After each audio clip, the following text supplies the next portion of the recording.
con nosotros. Roger, un saludo especial para usted, para toda la mesa de trabajo, muy especialmente el saludo para Eddie, que es un viejo amigo ya de Envigado hace muchos años, y también para Germán, que él sabe cuánto lo aprecio. Bueno, esto es toda una familia, qué tan bueno, aquí todos nos conocemos. Bueno, Germán. Lo apreciamos también, por supuesto. Allá iba, y nos apreciamos, que es bien importante en este país de tanta polarización y tantos odios. No es necesario estar de acuerdo. Mire, con seguridad Mauricio Mejía Orrea no está muy de acuerdo con lo que pueda decir Eddie Vanoy, pero eso no quiere decir que no lo respete. Y esto de lo que estoy hablando, del respeto, la tolerancia en este país tan polarizado, los tiene que inspirar. La fábrica de la inspiración, la fábrica de todos, fábrica de licores y alcoholes de Antioquia.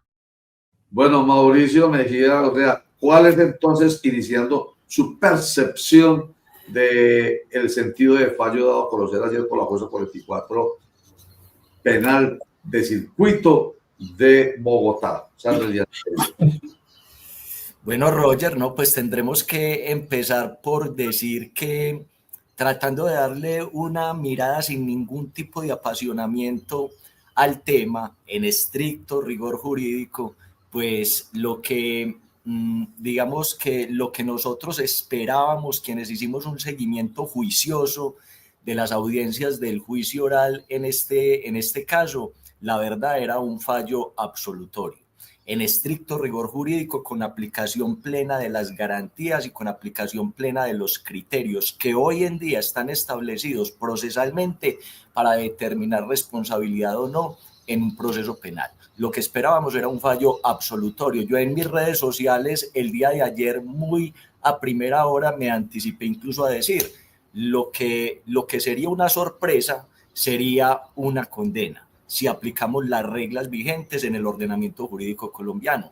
Y para mí lo que se dio efectivamente fue una sorpresa entre comillas, porque uno de todas maneras sabe que estaban abiertas las posibilidades o de que el fallo fuera absolutorio o condenatorio, pero sorpresa en la medida en la que lo que esperábamos nosotros era que se aplicaran garantías, y aplicando garantías, la única posibilidad que a mi juicio jurídicamente era viable era la absolución. Yo quiero empezar preguntando, y le voy a dar la palabra enseguida a Eddie, que nos ha dicho lo contrario. ¿Cuáles son las garantías que se debieron haber aplicado? Porque, no estoy aquí diciendo nada que favorezca una opinión o la otra. Simplemente hemos venido conversando durante la mañana a propósito de una introducción que hizo la jueza Sandra Liliana Heredia, en la que hablaba mucho de eso, precisamente de una decisión en derecho con puesta en marcha de todas las garantías. Entonces, yo por lo menos quedé convencido, digamos, de esa introducción. Y pues vuelvo y le digo a usted, Mauricio, entonces, ¿cuáles garantías no se pusieron sobre la mesa?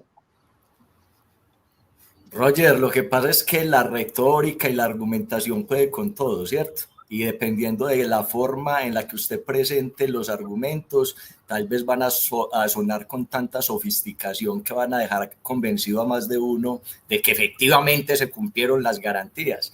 Pero una cosa es lo argumentativo y otra cosa es lo que uno puede apreciar, vivenciar, de lo que efectivamente ocurrió en todas y en cada una de las audiencias del juicio oral.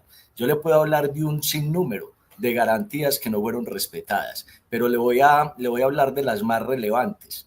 La más relevante, ¿cuál es? Una interceptación que se hizo de manera ilegal y que de alguna manera es el punto de inicio para todo lo que se sigue de ahí en adelante en este proceso.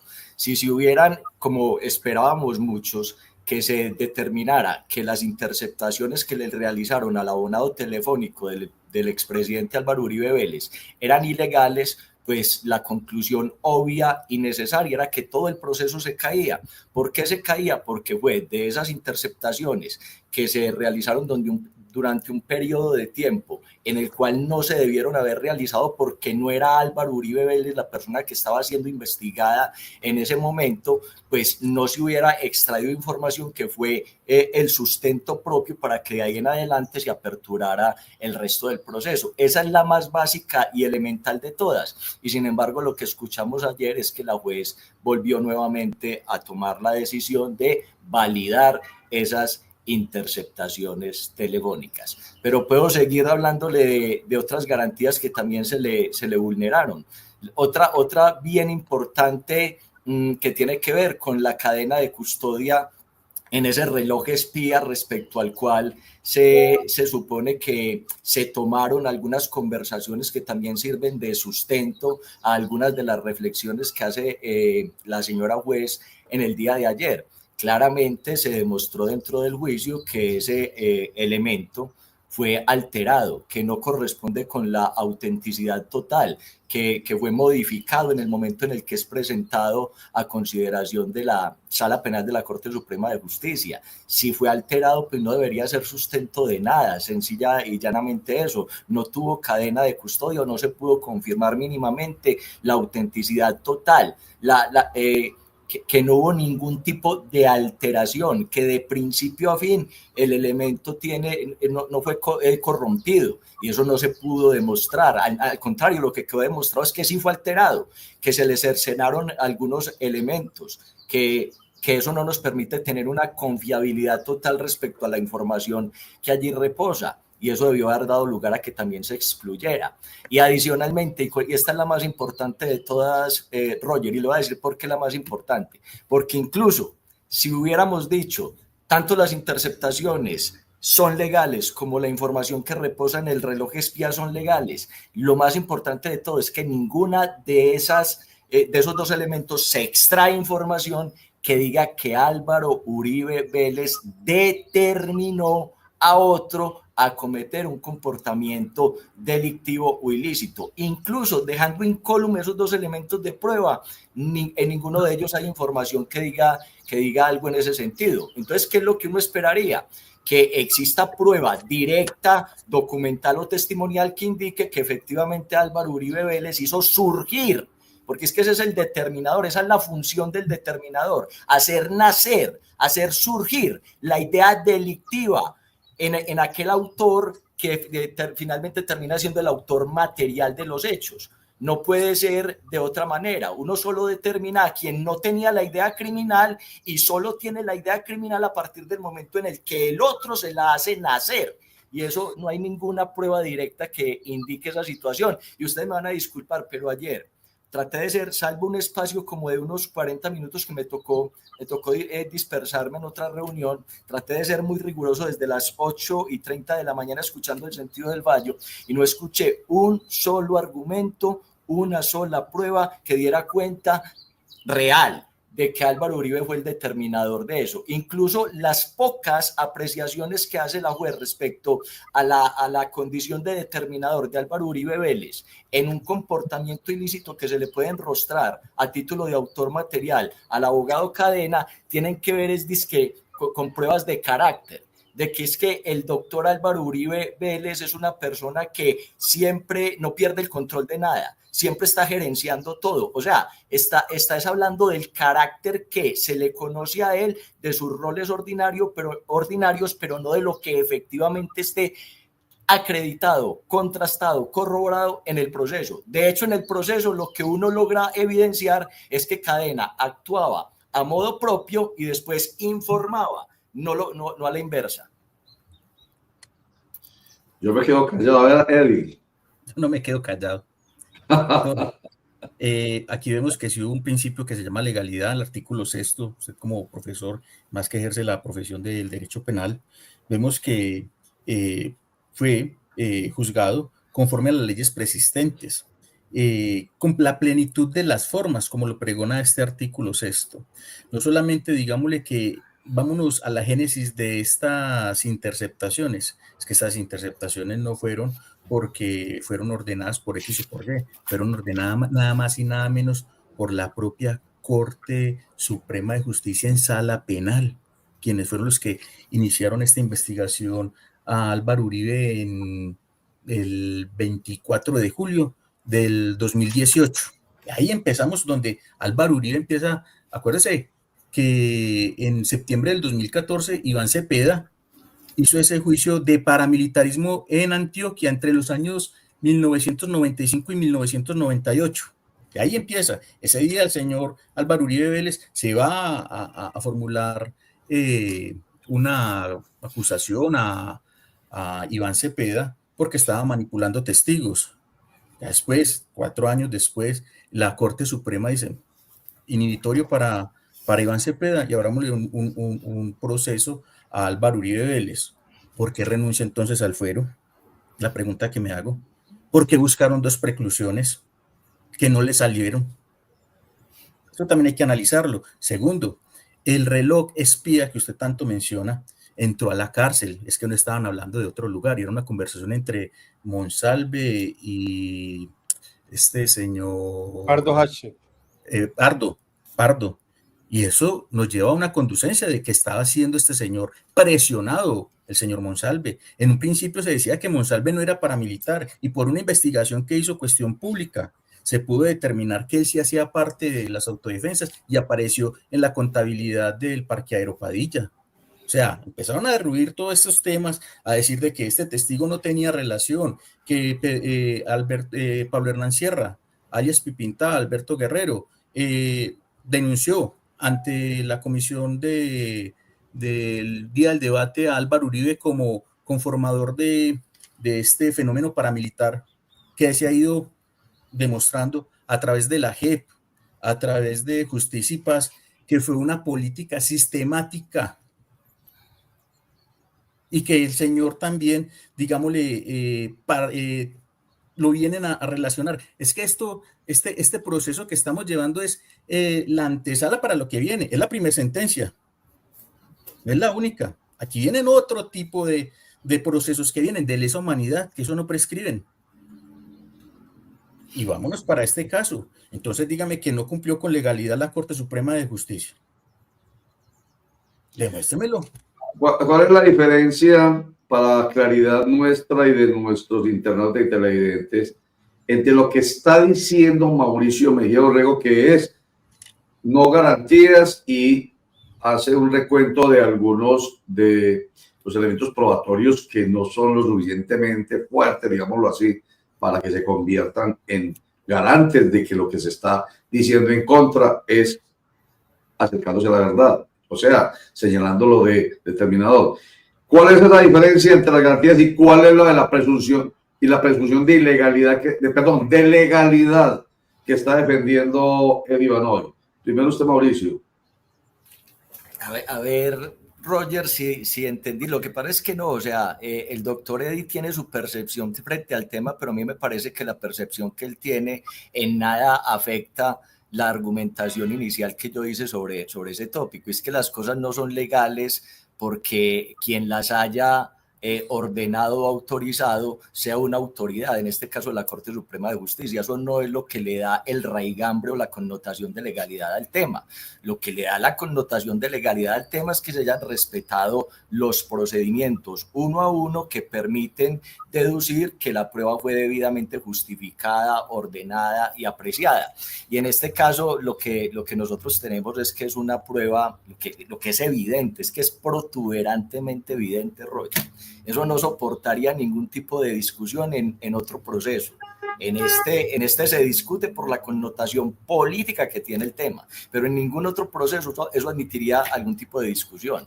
Roger, se interceptó a una persona distinta a Álvaro Uribe Vélez por unos hechos distintos a los que hoy en día se le atribuyen a Álvaro Uribe Vélez, sin que esa línea telefónica fuera la de esa persona investigada, sino la de Álvaro Uribe Vélez. Eso es suficiente tema de ilegalidad. Se estuvo escuchando a Álvaro Uribe Vélez por espacio de 15 días o algo más, sabiendo que desde el día 1 era evidente que no se trataba del otro congresista, sino de Álvaro Uribe Vélez. ¿O será que de verdad alguien se va a creer el cuento de que es que eso se presta para algún tipo de discusión? De que yo estoy escuchando a Álvaro Uribe Vélez un día y no me voy a dar cuenta que es él. ¿Cuántas llamadas le entrarán al día diciéndole presidente o expresidente? ¿Y será que el tono de voz de él es muy difícil de concluir o de apreciar? O sea, eso no tiene ningún tipo de apreciación. Roger, pero adicionalmente le digo algo, es que para que una autoridad judicial se permita interceptar la línea telefónica de un ciudadano, deben existir unos motivos previamente verificados y fundados que justifican esa limitación a una garantía fundamental como es el derecho a la intimidad. Y uno de esos elementos fundados tiene que ser la verificación de a quién corresponde el abonado telefónico.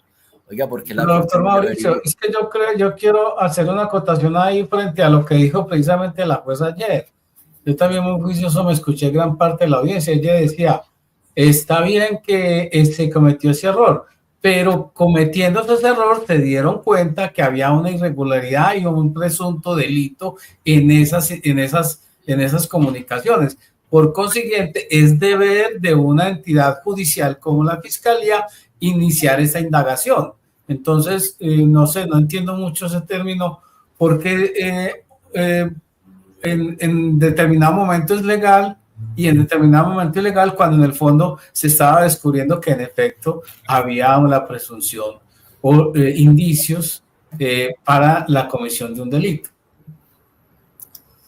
Sí, Javier, o sea, eso se lo termino de explicar terminando la idea que venía desarrollando. Solo se podía interceptar si se acreditaba que la línea telefónica pertenecía o tenía alguna relación con ese parlamentario, ese otro parlamentario que estaba siendo investigado en ese momento. Si no existían esos motivos fundados, la línea no se podía interceptar y en este caso sí se interceptó. Entonces ahora usted lo que me dice es, oiga, pero es que una de las reflexiones de la jueza ayer era que era un deber de la Fiscalía investigar si se daba cuenta que a partir de esas interpretaciones estaba cometiendo un delito. Sí, claro, eso es un deber de la Fiscalía, siempre y cuando la actividad inicial sea una actividad legal.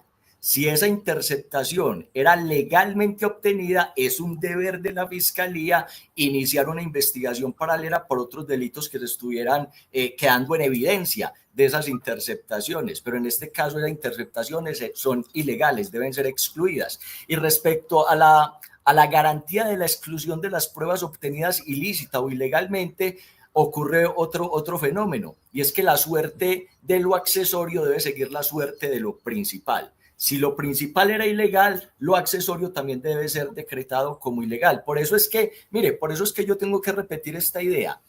El contenido de las interceptaciones ni le quita ni le pone al hecho de que ahí no queda en evidencia que Álvaro Uribe Vélez haya sido determinador de un delito. Es más, el contenido de las interceptaciones lo que demuestra es lo contrario, que él no fue determinador de ningún delito. Los abogados quisieron buscar la exclusión de ese elemento, era porque si se excluía ese elemento se tenía que caer todo lo de ahí en adelante. Y esa fue una de las apuestas defensivas que se hizo. Pero ahí no queda en evidencia la comisión de ningún delito. Ahí lo que queda en evidencia es que el abogado Cadena, cada que tomaba iniciativa por hacer algo de manera inconsulta, posteriormente y muchas veces después de varias semanas y meses, le comentaba al expresidente la ocurrencia que había tenido, más allá de que eso sea legal o no, porque también ahí hay una discusión si eso sí es ilegal lo que él hizo, que ahí también tendríamos que discutir bastante. Pero doctor Mauricio, perdone antes de que le demos la palabra a Eddie, pero es que a Iván Cepeda lo habían denunciado precisamente por hacer eso que hizo Cadena. Sí, ¿y cuál fue la decisión de la Corte? Que eso no era delito, ¿cierto? Pues que se volteó el tema porque descubrieron, según lo que hemos conocido todos, yo no lo estoy diciendo yo, era que era el contrario, no porque no fuera delito, sino porque no lo había hecho él. No, yo creo que si algo... ¿Cómo así que no era delito? Pues esto está... La manipulación de testigos, es en cuanto a la manipulación de testigos. Exacto, que no hubo ese inhibitorio, porque cuando Uribe fue a denunciarlo fue porque estaba buscando presos para que dieran ese falso testimonio, incluyendo. Entonces él dijeron, no señor, ahí es donde se presenta el galimatías, como se dice. A ver, yo lo que creo es que hay algo que quedó completamente claro. hay algo que quedó completamente claro, y es que el senador Iván Cepeda sí ofrecía incentivos a personas que estuvieran interesadas en declarar contra Álvaro Uribe Vélez. Y hay otra cosa que quedó muy clara, y yo no la estoy discutiendo. Quedó muy claro que el abogado Cadena ofrecía incentivos a personas que quisieran dar una declaración en favor de Álvaro Uribe Vélez. Entonces la gente se escandaliza por esa situación, y yo lo que les estoy diciendo a ustedes en este momento es que ni lo uno ni lo otro por sí solo constituye delito. En su momento se consideró que lo que hizo el senador Iván Cepeda no constituía delito, y me parece a mí que lo propio se puede predicar del abogado Cadena.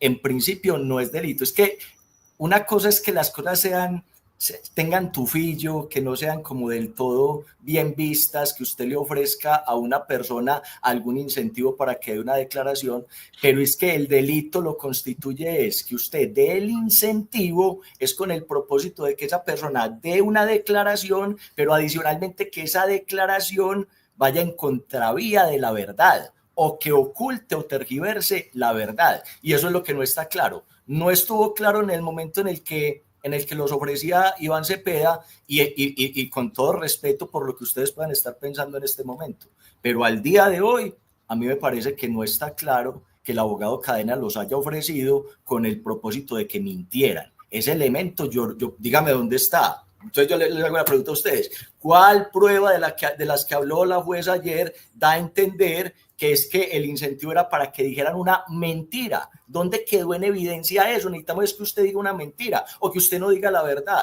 Eso no quedó acreditado. Y el tipo penal, y en eso sí tengo que ser absolutamente riguroso, en virtud del principio de estricta legalidad, como lo dice usted, y de estricta tipicidad, lo que exige es que la persona sea corrompida para que altere la verdad o para que la oculte. Y si eso no queda acreditado, sencilla y llanamente, no hay delito. Así de simple. Así de simple. Es que el actuar delictivo de Álvaro Uribe siempre lo trataron de vender como si fuera una torpeza, ¿no es cierto? Pero en realidad él lo que tenía era una estrategia, un engranaje, donde buscaba inducir en error nada más y nada menos que a la justicia. Y por eso fue que fue hallado culpable por el fraude procesal, un concurso homogéneo y sucesivo. Es que el señor no estaba actuando así solo y que él no era consciente. Ahí lo demostró la juez, y lo demostró más que la juez, fue la fiscalía la que demostró eso. Segundo, es que usted me habla de que el señor Iván Cepeda estaba dando garantías o prebendas, pero es que esas prebendas fueron todas acreditadas y se iban a solicitarle ¿qué? La seguridad a Monsalve. Eso también quedó acreditado. Mientras el otro ofrecía 200 millones de pesos y no dio los 200 millones, sino que pagó 60 millones de pesos. Y donde también le dijo, proceda, doctor Cadena. Eso se escuchó. Es que lo que trataron fue de vender ese discurso de que él no tenía conocimiento, pero él sí tuvo un actor delictivo, y ahí quedó comprobado. Ya que tendrán que hacer en la apelación, demuestren que él no tenía conocimiento, que las interceptaciones no fueron legales, que el reloj no cumplió con la cadena de custodia, el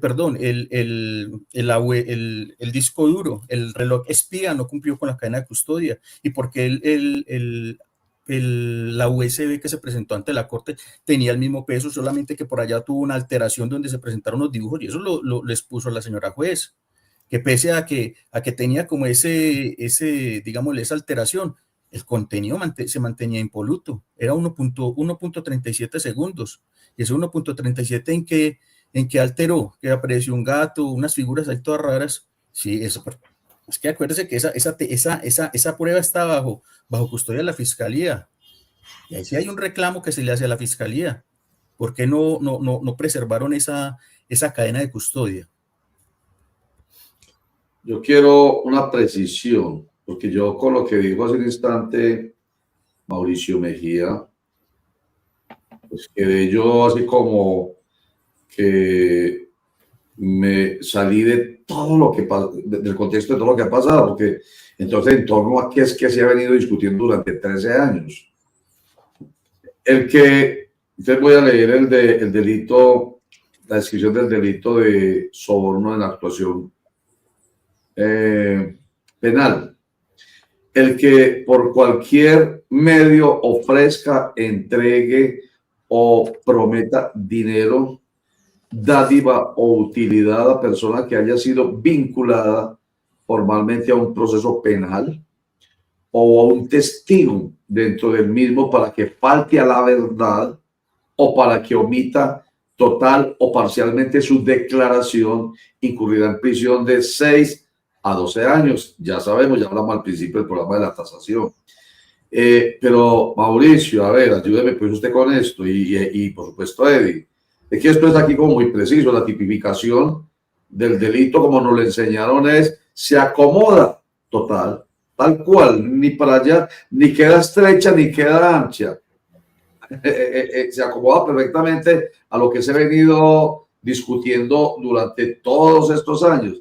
Entonces, Mauricio, no puedo entender o no puedo entender, de pronto me perdí, pero el delito es absolutamente claro y supuestamente alguien lo estaba cometiendo y alguien lo estaba determinando. El que lo estaba cometiendo, lo aclara usted, no fue Álvaro Uribe Vélez, el autor material era el abogado Cadena, pero por un determinador, alguien que lo ordenaba. En todo caso, alguien material y alguien determinador en torno a un delito absolutamente preciso, pues, como está tipificado ahí en el 44A del Código Penal colombiano. Roger, yo estoy de acuerdo con usted en que el delito está supremamente claro y bien tipificado. Yo en eso no tengo ningún problema. No puedo estar de acuerdo con usted cuando dice que eso ni le quita ni le pone, o sea, que está completamente ajustado a lo que se ha venido discutiendo los últimos años en este proceso.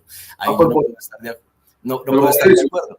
No, pero Mauricio, no, está bien. Yo no les voy a discutir a ustedes los expertos y por eso están acá. Solo que, y por eso es tan importante que quede claro, porque es que imagínense, nosotros que somos periodistas y de pronto de una y otra manera hemos estado ahí cerquita, imagínense la cantidad de colombianos que están todavía más volados. Entonces, quedamos muy embolatados con eso de lo que usted plantea que no está de acuerdo, pero es que es lo que se ha venido discutiendo, o sea, eso es lo que nos han vendido, que hay un señor que se llama, de apellido Cadena, abogado, que fue a las cárceles, La Picota y Cómbita a cambiarles, de acuerdo, contraviniendo este artículo, a cambiarles el testimonio en favor de unos señores ex paramilitares. Entonces, esto es lo que hemos venido escuchando. Esto se tipifica perfectamente en esto, ¿cierto? A alguien que se fue a ofrecer unas dádivas, unas platas, unos manejos o apoyos jurídicos especiales para que como testigos falten a la verdad, o sea, digan otra cosa que no es eso, es lo que hemos entendido. Y que supuestamente, porque creo que lo del autor material como que está muy definido ya, lo que se está discutiendo es lo del determinador, que es Álvaro Uribe, supuestamente todavía Álvaro Uribe Vélez. ¿Ves? Esto es lo que se ha discutido todo este tiempo, Mauricio. Siempre, eso es lo que se ha vendido. No es otra, o que otra cosa. Ahí es cuando me he confundido. No, sí, yo lo entiendo a usted, Roger, pero entonces tenemos que empezar por superar el mito. Hay que dejar claro lo siguiente. Ese tema de que uno no puede ofrecer dádivas, dinero o beneficios a alguien que vaya a ser testigo en una actuación penal, no, eso no es cierto. No es cierto que eso esté prohibido. Eso está permitido. De hecho, eso está tan permitido, Roger, que la Fiscalía lo hace todos los días. En un sistema procesal penal como el nuestro, Fiscalía y Defensa son iguales, son sujetos procesales que están al mismo nivel, tienen las mismas herramientas para sacar adelante sus pretensiones al interior del proceso. Y la Fiscalía todos los días ofrece dádivas y beneficios, garantías, incluso hay veces hasta dinero a personas que le pueden servir de testigos, y la Defensa puede hacer exactamente lo mismo. Entonces, tenemos que partir de allí como para poder aclarar la situación. ¿Qué es lo que constituye delito? ¿Qué es lo que constituye delito, Roger? Lo que constituye delito es que usted le ofrezca dinero, dádivas o beneficios a un testigo para que mienta, para que mienta. Y esa es la parte que tiene que quedar claro acá, que dentro del juicio que se adelantó a Álvaro Uribe Vélez, no sé si esté pasando lo mismo en el juicio que se está adelantando con Cadena, porque obviamente son juicios paralelos y yo no le he prestado atención a los dos, me concentré mucho en el de Álvaro Uribe Vélez por la connotación que tiene, pero en el juicio de Álvaro Uribe Vélez no se ventiló prueba alguna que indique que ese dinero o que ese beneficio o esas prerrogativas que se le ofrecieron a uno o a otro testigo era con el propósito de que mintieran. Eso no quedó en evidencia. Y si eso no quedó en evidencia, pero el testimonio de Monsalve no... Javier, ya te doy la palabra, Javier. Javier, para claridad. Entonces, la palabra ahí, la palabra precisa es mentir, el verbo mentir. Esa hace la diferencia. Eso nos debe quedar claro. ¿Sí? O sea, ¿por qué? Porque uno lo que ve cuando usted lo plantea muy claramente, cuando usted le pide el principio de oportunidad, por ejemplo, de alguna manera, es eso, ¿cierto? La fiscalía puede poner en práctica el principio de oportunidad, pero no con mentiras. Y eso me parece absolutamente claro porque hemos venido incluso en muchas oportunidades aquí diciendo, ¿y cómo creerle realmente a alguien que ha mentido, matado, despojado y demás? Bueno, eso ya es otro cuento, pero se supone que es la verdad la que debe estar ahí sobre la mesa y no la mentira. Eso hace la diferencia, ¿listo? Javier. Es que sobre este mismo tema iba yo porque me parece muy interesante lo que está planteando el doctor Mauricio. Y de acuerdo, yo no soy abogado, pero digamos, de alguna manera he cubierto temas relacionados con el orden público que se meten mucho en el asunto penal y me ha tocado de alguna manera estudiar el asunto. Lo que yo he entendido siempre es que hay dos clases de pruebas, las técnicas y las testimoniales. En este caso, ayer mismo la abogada, la jueza daba plena credibilidad a las testimoniales relacionadas con Monsalve y con su exesposa de Yanira. Entonces, no sé, doctor, si ya la situación no es así o esa prueba también es muy controvertible o no se le dio la suficiente valoración o se le dio la valoración que no era. No sé, explíqueme un poco eso porque no lo entiendo. Sí, o sea, básicamente lo que uno tendría que decir de la prueba de Juan Guillermo Monsalve, que sería el único que pudiera como de alguna manera corroborar que efectivamente tal vez alguna prebenda se le ofreció para que alterara o ocultara la verdad, es una prueba que es claramente cuestionable en su verosimilitud, en su capacidad suasoria, porque es una persona que ha venido divagando constantemente entre una posición y otra, y dentro del proceso penal como tal, los abogados agotaron un procedimiento respecto a él que se llama impugnación de la credibilidad, y a mi juicio lo agotaron exitosamente. Aprovecharon esas modificaciones permanentes que ha tenido el testigo Juan Guillermo Monsalve de una posición a otra, brincando de una posición a otra, para ponerlos contra las cuerdas en desarrollo del juicio oral, haciéndolo reconocer que ha divagado en diferentes posturas respecto al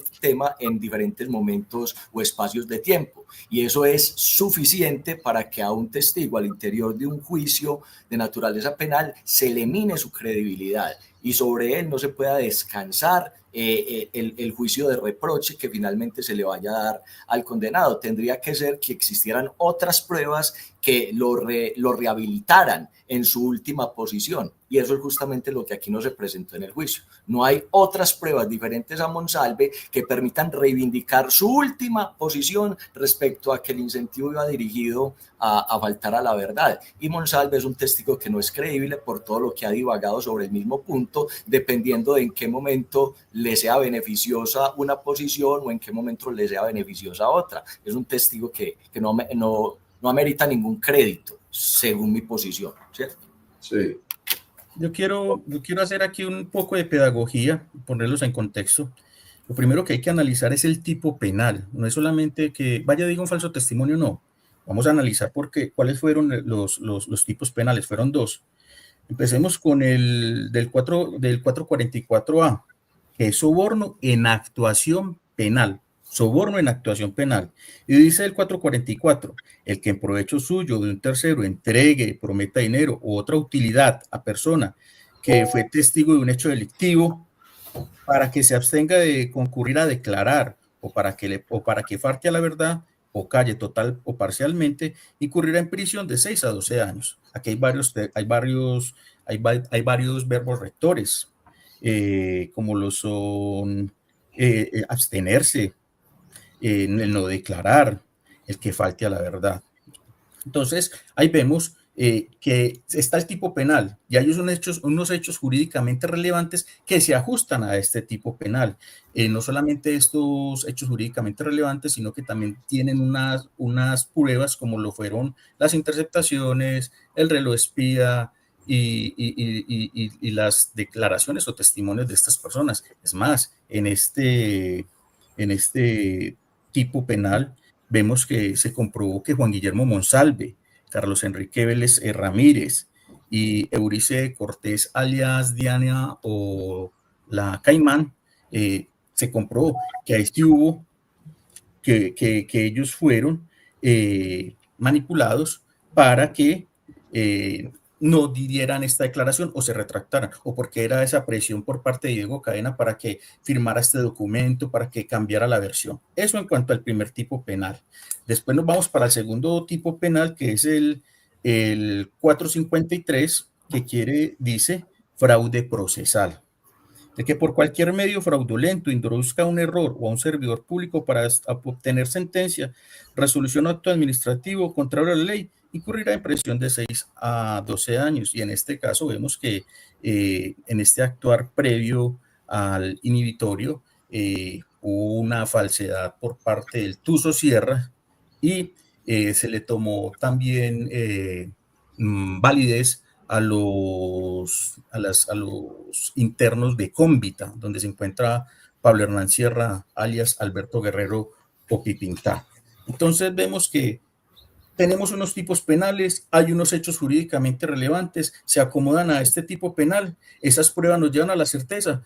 Lo que vimos ayer es que, o lo que nos dieron como ese abrebocas, es que sí, que sí, ya lo que nos falta es la pena, pero no es que están haciendo aquí, no, tiene que tener, digámosle, como lo dicen los títulos, soborno en actuación penal, un soborno en actuación penal. O sea, ya hay un proceso penal. Y el otro es el fraude procesal, el cual estaba induciendo a llevar una decisión contraria a la Corte Suprema de Justicia. Germán, digamos que esa parte es un poco la respuesta a lo planteado por Mauricio Mejía. A ver, Germán. No, digamos que en el mismo sentido, porque pues según lo que dijo la jueza, primero avala pues lo de las grabaciones del señor Monsalve, y además habla de otras pruebas como las conversaciones de WhatsApp con el señor Carlos López, conocido como alias Caliche, que lo buscó como supuesto emisario del excongresista y que hoy es presidente del Consejo Nacional Electoral, Álvaro Hernán Prada, para que cambiara su versión sobre Uribe a cambio de beneficios. Es que recordemos que se había acusado a Cepeda de que esos testimonios eran para acusar a Álvaro Uribe de tener nexos con paramilitares o de creación de un grupo paramilitar, y lo que después se volteó todo era que Diego Cadena, Álvaro Hernán Prada y otros abogados pues estaban buscando que esos testimonios se cambiaran, se revirtieran. Y además, doctor Mauricio, no sé, si mal no recuerdo, hubo un momento en que el señor Monsalve antes había hablado de que había escrito una retractación que no había sido escrita por él, sino que se la habían dictado. Es decir, una cantidad de asuntos que según la jueza, pues cuando leyó todas estas justificaciones, pues probarían que sí se buscó que ellos cambiaran su testimonio a cambio de unos beneficios.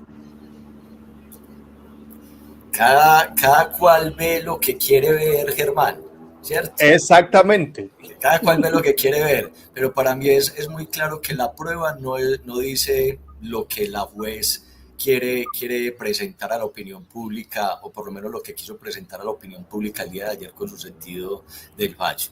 Efectivamente, usted puede analizar cada uno de los elementos de prueba invocados y a mí me parece que dicen lo contrario. Mire, vámonos a las interceptaciones. De hecho, si yo hubiera sido el defensor ahí, yo no hubiera dado una pelea tan vehemente por la exclusión de las interceptaciones. A mí me parece que las interceptaciones antes eran una prueba favorable a los intereses de Álvaro Uribe Vélez. ¿Qué se escucha en las interceptaciones? Que el abogado Cadena toma iniciativas tratando de obtener esas retractaciones de esos testigos, pero son iniciativas propias. Nadie le está sugiriendo que las tome. Y es más, cuando él realiza el acto, saca pecho y llama al expresidente a informarle lo que obtuvo y cómo lo obtuvo. Y de hecho en las conversaciones lo que uno siempre escucha es que Álvaro Uribe lo que le dice es: lo importante es que digan la verdad, ¿cierto?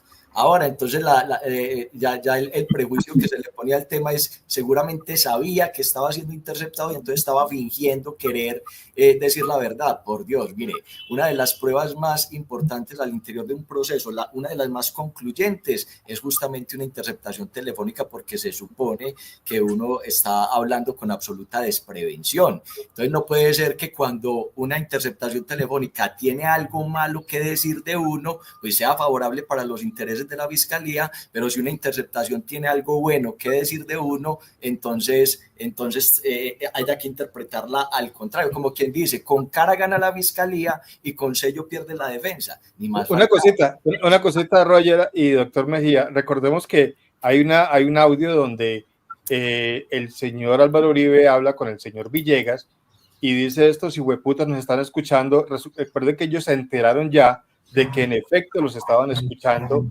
y ese audio lo conocimos todos y lo escuchamos claramente. Entonces, no es descabellado pensar que ya supieran que los estaban escuchando. Exactamente, sí, pero ¿en qué momento se dio ese audio? Y eso no guarda correspondencia con los momentos en los que compartía información con el abogado Cadena. Y vale la pena también hablar sobre una comunicación que evoca el doctor Eddy, donde efectivamente Álvaro Uribe Vélez le dice a Cadena: proceda, doctor Cadena, que usted las cosas las hace bien. Pero ese momento en el que se da esa comunicación, que allí parece que es donde todo el mundo está enfilando las baterías a decir: miren que sí fue el determinador y que sí estaba informado de lo que estaba ocurriendo, es justamente posterior a que el abogado Cadena tiene la reunión con Juan Guillermo Monsalve y le ofrecen esa reunión la posibilidad de interponerle un recurso para mejorar su situación jurídica. Es el abogado Cadena quien toma la iniciativa. Después de algunos días le informa a Álvaro Uribe, y Álvaro Uribe lo que dice es: pues usted es el abogado, si usted considera que eso está bien, proceda, que usted hace las cosas bien. Pero es una información posterior que él recibe. Él no pudo haber sido determinador de ese ofrecimiento, si es que vamos a poner un manto de dudas sobre ese ofrecimiento, que me parece que no está claro. Pero si lo quieren poner, pónganlo. Si lo quieren poner, si eso los hace sentir más tranquilos, digamos pues que sí, que todo eso era ilegal, todo lo que hizo Cadena es ilegal. Si eso los hace sentir más tranquilos. El tema es: ¿dónde está la prueba que muestra que Álvaro Uribe fue el que determinó a Cadena para que surgiera en Cadena la idea criminal de corromper a esos testigos? No hay ninguna prueba que así lo diga, es así de sencillo. La única evocación que hizo la juez el día de ayer respecto a ese particular es una completa, y me van a disculpar lo que voy a decir, pero con una completa y absurda especulación.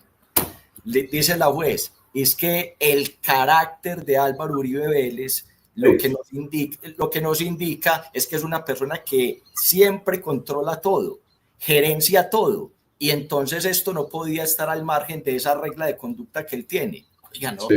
es que un juez no puede tomar decisiones así de carácter. Ese elemento que usted ha tratado en 2 o 3 oportunidades de esta conversación es bastante importante, sí, porque usted no puede... eso es como un prejuicio, ¿cierto? Es algo, sí, un prejuicio y muy subjetivo. Sí. Al mismo tiempo, ¿cuándo sí se aplica, Mauricio? Porque, por ejemplo, ayer al terminar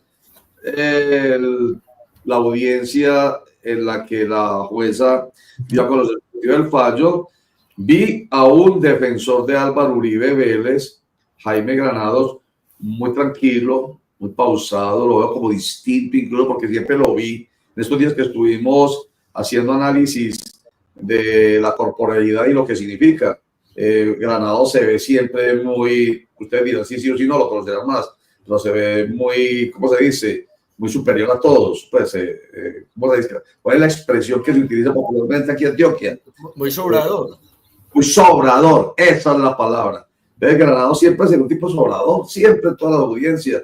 Ayer se le vio en una actitud absolutamente mansa y tranquila, respetuosa y pidiéndole a la jueza con toda una intervención que precisamente va al elemento subjetivo, diciéndole que es tan buena persona, tan gentil, tan importante, él no se merece que le den la casa, que le den cárcel, que la medida de aseguramiento no se ponga en práctica. Entonces ahí sí se pone en práctica ese elemento subjetivo, el de la personalidad. Entonces, mi pregunta vaya, porque incluso al principio de esta conversación, ahorita en la mañana, ya llevamos 2 horas conversando sobre el tema, empezábamos por ahí.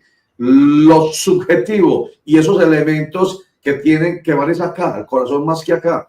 Eso entonces se tiene en cuenta o no se tiene en cuenta, Mauricio. Roger, tanto lo objetivo, lo tangible, lo verificable, lo constatable, como lo subjetivo se tiene que tener en cuenta. Lo que pasa es que tiene que ser lo objetivo y lo subjetivo que se refiere al objeto de discusión dentro del proceso, ¿sí? Acá lo que tenemos que analizar en cuanto a lo subjetivo es si Álvaro Uribe actuó intencional y dolosamente para ser determinador de un delito de fraude procesal y de soborno a testigos en actuación penal, y eso sería lo subjetivo que vale la pena analizar. De ahí en adelante, cualquier otra situación subjetiva de carácter de la persona que está siendo investigada no resulta pertinente para la discusión que se está pretendiendo adelantar y tampoco resulta correcto que sea un sustento de la decisión que se va a adoptar. Por lo menos respecto a la materialización, respecto a la realización de la conducta delictiva. Ya concluida esa discusión, ya después de que se supere esa discusión respecto a si la persona es o no es responsable de un hecho claramente delimitado temporoespacialmente, ya sí se pueden hacer unas reflexiones de naturaleza subjetiva respecto a la necesidad de aplicar con mayor o menor severidad las sanciones dispuestas en la normatividad penal. El proceso penal tiene unos ritmos. Hay momentos en los que el proceso penal permite que tanto fiscalía como defensa sean muy beligerantes, y hay momentos en que por las condiciones en las que se va dando el proceso penal hay que mermar el ritmo. El día de ayer era un día para estar serenos, tranquilos, y ya la decisión estaba tomada y hay que evitar roces innecesarios con la juez para buscar ya es que las decisiones respecto a sus rogados penales se ajusten un poquito más a lo deseado por la defensa. Ese es el ritmo que había que tener ayer. O sea, le justifica al abogado Granados pues su actitud. Bueno, yo creo que le hemos quitado mucho tiempo a ustedes, Mauricio Mejía, pues yo que la clase se le atrasaron, ¿ok? Que lo veo, gracias, de verdad, para nosotros, ahí muy juicioso, acompañándonos sin acosarnos, pero ya me da pena con usted, vamos a cerrar. Un comentario final y para que vamos cerrando la conversación, a Eddie agradeciéndole mucho porque está desde mucho más temprano. ¿Algún comentario final primero, muchachos, ustedes, todos los periodistas, y para una respuesta corta de nuestros invitados? Que yo creo que me preocupa la actitud de las personas que no aceptan el fallo de ayer, por ejemplo, sobre todo cuando se hacen señalamientos en redes sociales y en medios de comunicación, porque siempre se habló de respetar el fallo y de acudir a las instancias de ley para poder controvertir, por ejemplo, ese fallo, que es lo que nos decía José Abad y Eddie, lo del tribunal, y entonces señalamientos hacia la jueza, desobligantes, etcétera, etcétera. Me parece terrible, pues porque se pidió que se respetara el el fallo fuera el que fuera, pero obviamente cuando el fallo es adverso, pues no se respeta y se hacen acusaciones temerarias, me parece.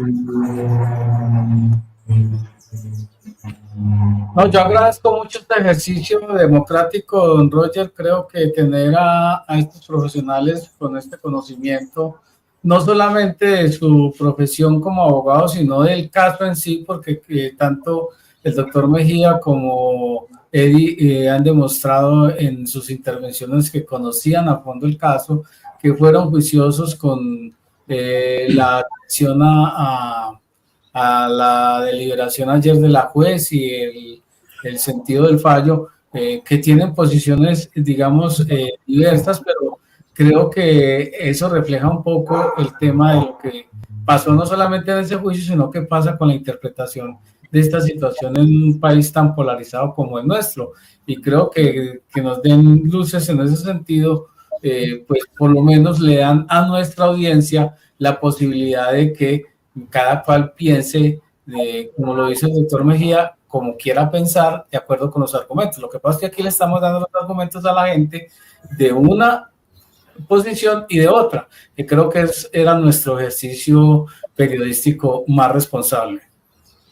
Y a mí me parece que es un excelente ejemplo. Miren que no hay dos posiciones iguales, son dos posiciones diversas, pero cada una planteada con altura, con respeto, con argumentos, que es lo que se espera en este país y para este caso. O sea, aquí es cuando podemos decir, para cerrar, señores, y ustedes nos ayudan con esto, con este cierre, broche de oro, es que se trata es de que en derecho se tomen las decisiones que se ajusten al derecho, pero el derecho no es uno solo. Pues miren, hay dos abogados y cada uno tiene una postura y una definición muy clara sobre qué es lo que pasó en este primer momento, porque ya viene una segunda instancia y ahí seguramente se van a tener en cuenta muchos de los aspectos que ha planteado hoy aquí Mauricio Mejía, o se van a ratificar muchos de los que ha planteado Eddie Banoy. Pero este es un gran ejemplo de así debe ser.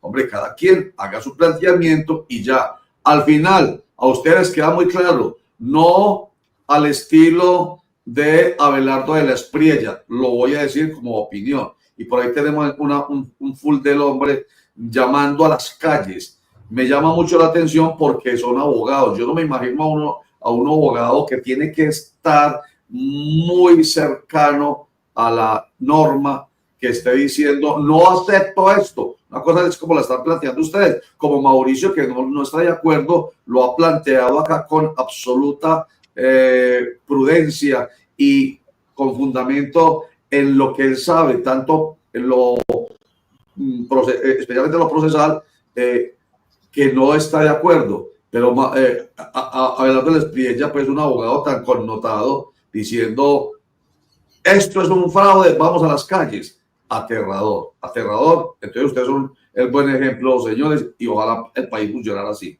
Eddie, muchísimas gracias. ¿Algún comentario final? Para terminar, quiero tomar las palabras que dijo ayer la doctora Sandra Liliana Heredia. Quienes tienen duda, escuchen. Señores medios de comunicación, informen con responsabilidad. Y ciudadanos, observen cómo obra la justicia. Y al señor Abelardo de la Espriella se quedó sin ministro de Defensa. ¿Cómo así? Sí, porque él decía que Álvaro Uribe les iba a ser su ministro de Defensa. Ya. Pero eso ya tiene su venenito. Sí, su venenito. Pero bueno, listo. Gracias, Eddie. Pero a los medios de comunicación, qué bueno, Eddie, escuchemos. Pues nosotros aquí queremos hacer ese ejercicio de escuchemos a los que saben. Y nosotros, responsabilidad. Gracias, Eddie Banoy. Mauricio Mejía. Roger, ¿no? Muy agradecido con usted por la oportunidad para participar de una discusión tan interesante y de tanta relevancia para la nación. Simplemente quiero manifestarles algo. Las decisiones judiciales se respetan, pero pueden no ser compartidas y uno puede cuestionarlas. Justamente por eso es que los jueces tienen el deber de exponer sus motivaciones para que puedan ser cuestionadas abiertamente y con respeto y con altura en la opinión pública. Finalmente, respecto a esa decisión y aprovechando algo que mencionaban por ahí algunos de ustedes, las pruebas dentro de un proceso no son solo testimoniales, también pueden ser documentales, también pueden ser materiales. Y uno lo que esperaría en este proceso era que existiera o prueba documental, testimonial o material que indicara que Álvaro Uribe hizo surgir la idea criminal, si es que existió, en el abogado Cadena. Eso no existió. Cuando todo eso falta, hay otra herramienta que tienen los jueces y es la prueba indiciaria. Y digámoslo ayer desde que empezó la argumentación, uno ya intuía que el fallo iba a ser con sentido condenatorio, pero entonces lo que esperábamos era una argumentación muy sólida respecto a la existencia de indicios que dieran esa connotación de determinador a Álvaro Uribe Vélez. Y la verdad es que todos nos quedamos esperando esa argumentación de indicios. Tampoco hubo indicios que siguieran las reglas de la experiencia, los criterios de universalidad que pudieran predicar que dada una situación se pudiera establecer que previamente no había determinado a alguien a esa situación. Entonces yo creería que justamente aprovechando lo que usted terminaba diciendo, ese va a ser el gran estandarte de batalla de la defensa en segunda instancia y tal vez en casación, la ausencia de construcción de indicios que estructuren esa responsabilidad en Álvaro Uribe Vélez. Muy amable y a todos ustedes. Y ahí va a tener esa oportunidad la defensa precisamente. Eso es lo bueno entonces de esas posibilidades que brinda nuestro Estado de Derecho. Pero un comentario final, cuando usted se refirió a se respeta, pero no necesariamente está de acuerdo, que eso es absolutamente claro, no tiene vuelta de hoja. ¿Tiene que ver un poquito con el comentario de Abelardo de la Espriella o no? ¿Por otra cosa? No, con el de Abelardo de la Espriella tal vez y con muchos otros. Es que uno no puede salir a aprender el país simplemente porque no está de acuerdo con una decisión judicial. Los jueces tienen la obligación de motivar porque ellos aprecian la prueba bajo criterios de libre apreciación, pero deben motivar. Y la motivación es para que la gente cuestione, pero cuestione dentro de dentro de los espacios abiertos para el cuestionamiento, para alimentar la controversia, no para levantar al país y para causar zozobra y malestar en sectores pues que ya de por sí están polarizados. De eso no se trata. Y con la altura del invitado, por ejemplo, del doctor Mauricio, que yo dije, por ejemplo, lo de esos señalamientos, yo no me estaba refiriendo a él, sino precisamente a Abelardo de la Espriella y a otros que han hecho señalamientos temerarios hacia la jueza, que me parece terrible. No estar de acuerdo es un derecho que tenemos todos, pero con la altura y con el respeto que han hecho nuestros invitados esta mañana. Así es. No, queda absolutamente claro eso.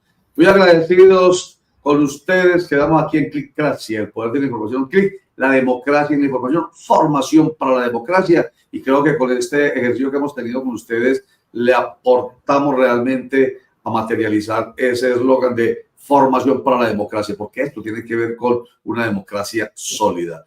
Muchísimas gracias, Eri Iván, muchísimas gracias, Mauricio Mejía Orrego. Bueno, hagamos